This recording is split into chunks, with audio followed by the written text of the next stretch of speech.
हर हर महादेव। आज हमारे चंद्रायन यज्ञ का 11वां दिन। तो आज के दिन की शुरुआत होती है हल्के फुल्के आलस के साथ। और जैसे ही मैं उठता हूँ तो मैंने सबसे पहले किया श्री पूर्ण गुरु जी महाराज को नमन। उसके बाद मैं पहुँच गया था किचन में। फिर किचन में जा कर के पिया मैंने हल्का गुनगुना पानी।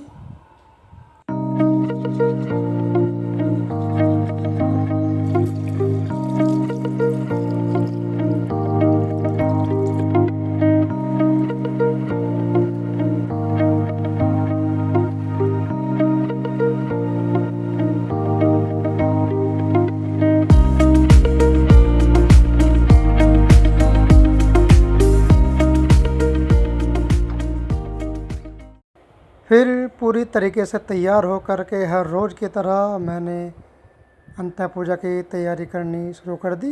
उसके लिए पहले मैंने बांधा अपने सिर पर रुमाल, क्योंकि चंद्रायन यज्ञ का पवित्र महीना चल रहा है और चंद्रायन यज्ञ में सर पर रुमाल यानी कपड़ा होना ज़रूरी है। फिर मैंने श्री पूर्ण गुरु जी का ध्यान करते हुए नमन को किया प्रारंभ। नमन करने के बाद फिर मैंने किया सूर्य नमस्कार, क्योंकि सूर्य नमस्कार भी मेरे लिए बेहद ज़रूरी है। उसके बाद मैंने श्री पूर्ण गुरु जी महाराज का धन्यवाद करते हुए सबके स्वास्थ्य की कामना की और यजुर्वेद की प्रक्रिया प्रारंभ की। उसके बाद फिर मैंने किया सामवेद। सामवेद करने के बाद फिर मैं बैठ गया था सुमरन में। सुमरन की प्रक्रिया में आज मुझे थोड़ा सा ज़्यादा समय लगा हर दिन के मुकाबले। सुमरन समाप्त होने के बाद मैं पहुंच गया था अपने डेली के रूटीन पे। जो मेरा डेली का रूटीन है कि हल्की एक्सरसाइज का यानी कि दौड़ लगाने का यानी कि रेस लगाने का। फिर मैं पहुंच गया था बाहर।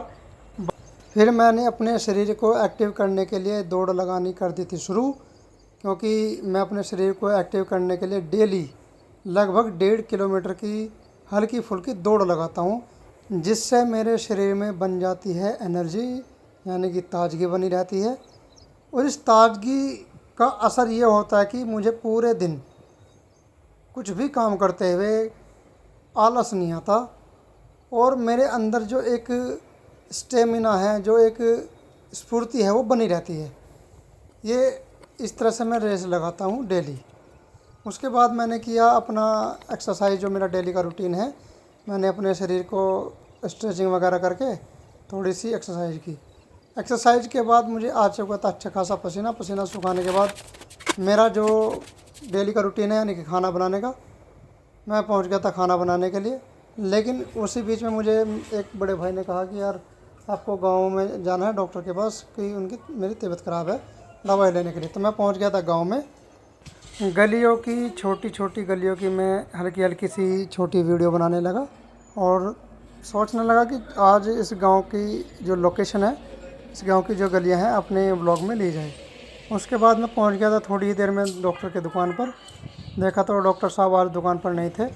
फिर मैंने उनको किया फ़ोन करने के बाद वो आ चुके थे दुकान पर। फिर उन्होंने मुझे दवाई दी। इस बीच में डॉक्टर साहब कहने लगे कि भाई आपका शहद का काम है, तो शहद कभी कभार हमें भी खिलवाओ। मगर डॉक्टर साहब बिल्कुल खिलवाएंगे। उनसे दवाई लेने के बाद मैं आ चुका था मेन रोड पर, अपने जो मेरा हाईवे है, क्योंकि कावड़ का दौर चल रहा है और कावड़ लगातार सुबह शाम अपने गंतव्य को, जो शिव भक्त है, वो जा रहे थे अपने शिवालय की ओर। मैं आज के सुबह सुबह अपने इन शिव भक्तों की वीडियो रिकॉर्ड कर रहा था अपने ब्लॉग में लेने के लिए, कि आज के ब्लॉग में कि आज का ब्लॉग होगा इन भोलों के नाम। तो भोले का जो एक का रिएक्शन था वो आप देख सकते हैं। ये भोले दिल्ली की ओर जा रहे थे और कह रहे थे भैया हमारे को भी इस ब्लॉग में ज़रूर लेना। तो मैंने उनको लिया ब्लॉग में। फिर मैं आ गया था अपने घर पर, यानी कि फिर मेरे को बनाना था खाना। तो मैं पहले से ही दाल कुकर में चढ़ा करके चला गया था और जो बड़े भाई हैं उन्होंने कुकर बंद कर दिया था और हमारी दाल गल चुकी थी।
शाम के समय श्री पूर्ण गुरु जी महाराज के आदेश के अनुसार हमने दीप प्रज्वलित कर दिए थे।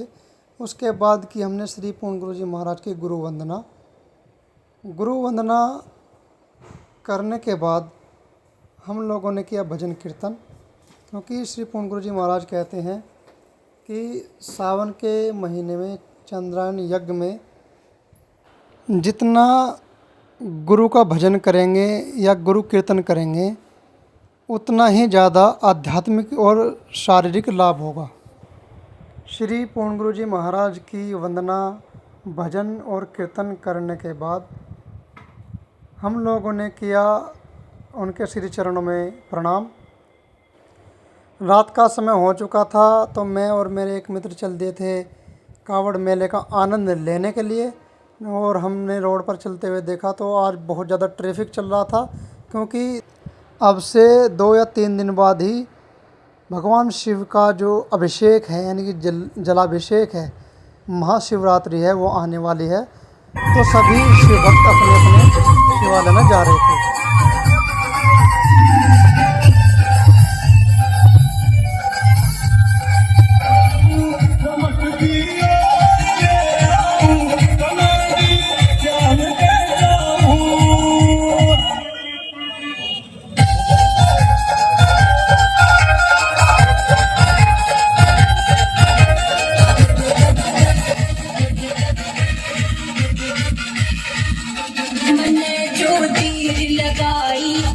मेरा हो जा भाई नाराज,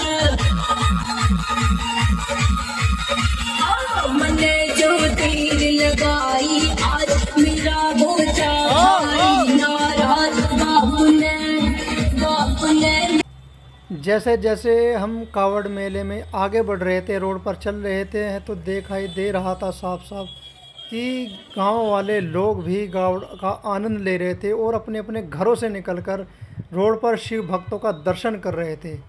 इन्हीं दर्शनों के अभिलाषी हम लोग भी भगवान भोलेनाथ की बारात को देखते हुए चल रहे थे। इतनी सुंदर सुंदर झांकियाँ, इतने सुंदर सुंदर कावड़ सज रही थी, देखते ही मन आनंदित प्रफुल्लित हो रहा था। फिर चलते चलते हम पहुंच गए थे अपने भाइयों के पास, जहां पर हमारे श्री परमधाम के सहयोगी प्रशासन का पूरी तरह से सहयोग कर रहे हैं सुरक्षा में, कि कावड़ में आने वाले किसी भी शिव भक्त को किसी भी प्रकार की कोई परेशानी ना हो, उसका पूरा ध्यान रखा जा रहा है। और हमारे जो भाई है ये सभी लोग भगवान भोलेनाथ के शिव भक्तों की रक्षा के लिए, उनके सहयोग के लिए परस्पर प्रशासन का भी सहयोग कर रहे हैं। फिर हम दूसरी जगह पहुंचे जहां पर हमारे भाई और भी थे, जहां पर वे भी प्रशासन का सहयोग कर रहे थे। हम पहुंच गए थे फिर टोल प्लाज़ा पर। ये टोल प्लाज़ा पर हमारी जो दूसरी टीम है, जो श्री परमधाम के सहयोगी है, दूसरी टीम है जो दूसरी जगह पर अपनी सेवा दे रही थी। तो इन सब से मिलकर बहुत अच्छा लगा और इन सभी को लिया मैंने अपने ब्लॉग में, और इन्हीं शुभकामनाओं के साथ आज का ब्लॉग करते हैं यहीं समाप्त। बोलो जय हिंद, जय श्री परमधाम।